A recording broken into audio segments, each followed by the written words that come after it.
ನಮಸ್ಕಾರ ಸ್ನೇಹಿತರೆ, ನಮ್ಮ ಚಾನೆಲ್ಗೆ ನಿಮ್ಮೆಲ್ಲರಿಗೂ ಸ್ವಾಗತ. ಕರ್ನಾಟಕದಲ್ಲಿ ಶಿಕ್ಷಕರ ನೇಮಕಾತಿಗಾಗಿ ಕಾಯುತ್ತಿರುವ ಅಭ್ಯರ್ಥಿಗಳಿಗೆ ಹಸ್ಟ್ರ್ ಮತ್ತು ಗಪ್ಸ್ಟ್ರ್ ನೋಟಿಫಿಕೇಷನ್ 2026 ಕುರಿತು ಈ ವಿಡಿಯೋದಲ್ಲಿ ಪ್ರಮುಖ ಮಾಹಿತಿಯನ್ನು ತಿಳಿದುಕೊಳ್ಳೋಣ. ಮೊದಲಿಗೆ ಹಸ್ಟ್ರ್ ಮತ್ತು ಗಪ್ಸ್ಟ್ರ್ ಎಂದರೇನು ಎಂಬುದನ್ನು ತಿಳಿದುಕೊಳ್ಳೋಣ. ಹಸ್ಟ್ರ್ ಎಂದರೆ ಹೈ ಸ್ಕೂಲ್ ಟೀಚರ್ ರಿಕ್ರೂಟ್ಮೆಂಟ್, ಅಂದರೆ ಪ್ರೌಢಶಾಲಾ ಶಿಕ್ಷಕರ ನೇಮಕಾತಿ. ಗಪ್ಸ್ಟ್ರ್ ಎಂದರೆ graduate primary school teacher recruitment, ಅಂದರೆ ಪದವೀಧರ ಪ್ರಾಥಮಿಕ ಶಾಲಾ ಶಿಕ್ಷಕರ ನೇಮಕಾತಿ.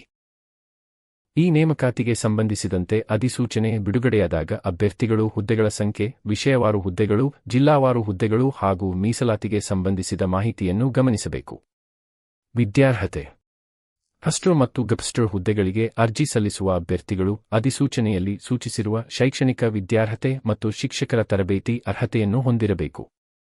ಅಭ್ಯರ್ಥಿಗಳು ತಮ್ಮ ಪದವಿ, ಬಿಇಡಿ ಅಥವಾ ಇತರೆ ಅಗತ್ಯವಿರುವ ಅರ್ಹತೆಗಳು ತಾವು ಅರ್ಜಿ ಸಲ್ಲಿಸುವ ಹುದ್ದೆಗೆ ಅನ್ವಯವಾಗುತ್ತವೆಯೇ ಎಂಬುದನ್ನು ಅಧಿಕೃತ ಅಧಿಸೂಚನೆಯಲ್ಲಿ ಖಚಿತಪಡಿಸಿಕೊಳ್ಳಬೇಕು. ವಯೋಮಿತಿ. ಇನ್ನು ವಯೋಮಿತಿಯ ವಿಷಯಕ್ಕೆ ಬಂದರೆ, ಸಾಮಾನ್ಯ ಹಾಗೂ ಮೀಸಲಾತಿ ವರ್ಗದ ಅಭ್ಯರ್ಥಿಗಳಿಗೆ ಪ್ರತ್ಯೇಕ ವಯೋಮಿತಿ ಮತ್ತು ವಯೋಮಿತಿ ಸಡಿಲಿಕೆ ಇರಬಹುದು.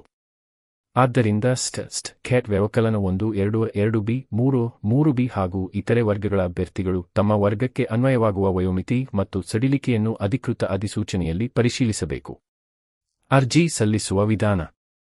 ಅರ್ಜಿ ಸಲ್ಲಿಸುವ ಪ್ರಕ್ರಿಯೆ ಸಾಮಾನ್ಯವಾಗಿ ಆನ್ಲೈನ್ ಮೂಲಕ ನಡೆಯುತ್ತದೆ. ಅಭ್ಯರ್ಥಿಗಳು ಸಂಬಂಧಪಟ್ಟ ಅಧಿಕೃತ ವೆಬ್ಸೈಟ್ಗೆ ಭೇಟಿ ನೀಡಿ ಮೊದಲು ಅಧಿಸೂಚನೆಯನ್ನು ಸಂಪೂರ್ಣವಾಗಿ ಓದಬೇಕು. ನಂತರ ಅರ್ಜಿ ನಮೂನೆಯಲ್ಲಿ ತಮ್ಮ ಹೆಸರು, ಜನ್ಮ ದಿನಾಂಕ, ವಿದ್ಯಾರ್ಹತೆ, ವಿಳಾಸ, ವರ್ಗ ಹಾಗೂ ಇತರೆ ವಿವರಗಳನ್ನು ಸರಿಯಾಗಿ ನಮೂದಿಸಬೇಕು. ಅಗತ್ಯವಿರುವ ದಾಖಲೆಗಳನ್ನು ಅಪ್ಲೋಡ್ ಮಾಡಿ ಅರ್ಜಿ ಶುಲ್ಕ ಅನ್ವಯಿಸಿದರೆ ಅದನ್ನು ಪಾವತಿಸಿ ಅರ್ಜಿಯನ್ನು ಸಲ್ಲಿಸಬೇಕು. ಅರ್ಜಿ ಸಲ್ಲಿಸಿದ ನಂತರ ಅಪ್ಲಿಕೇಶನ್ ನಂಬರ್ ಅಥವಾ ಅಕ್ನಾಲೆಜ್ಮೆಂಟ್ ಅನ್ನು ಸುರಕ್ಷಿತವಾಗಿ ಇಟ್ಟುಕೊಳ್ಳುವುದು ಬಹಳ ಮುಖ್ಯ. ಆಯ್ಕೆ ಪ್ರಕ್ರಿಯೆ. ಇನ್ನು ಆಯ್ಕೆ ಪ್ರಕ್ರಿಯೆಯ ಬಗ್ಗೆ ಮಾತನಾಡುವುದಾದರೆ, ಹಸ್ಟ್ರ್ ಮತ್ತು ಗಪ್ಸ್ಟ್ರ್ ನೇಮಕಾತಿಯ ಅಂತಿಮ ಆಯ್ಕೆ ವಿಧಾನವು ಅಧಿಕೃತ ಅಧಿಸೂಚನೆಯಲ್ಲಿ ತಿಳಿಸಲಾಗುತ್ತದೆ.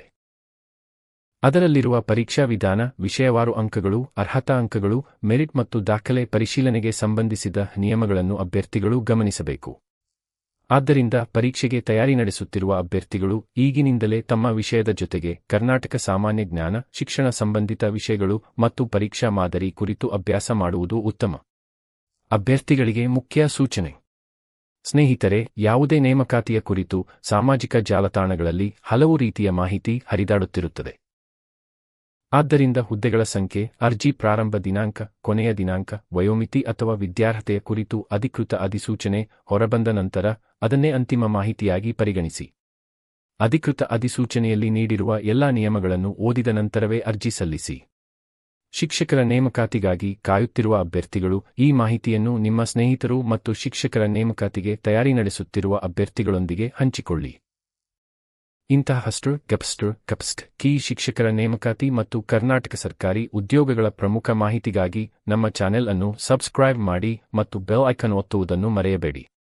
ಈ ವಿಡಿಯೋ ನಿಮಗೆ ಉಪಯುಕ್ತವಾಗಿದ್ದರೆ ಲೈಕ್ ಮಾಡಿ, ಶೇರ್ ಮಾಡಿ. ಧನ್ಯವಾದಗಳು ಸ್ನೇಹಿತರೆ. ಜೈ ಹಿಂದ್.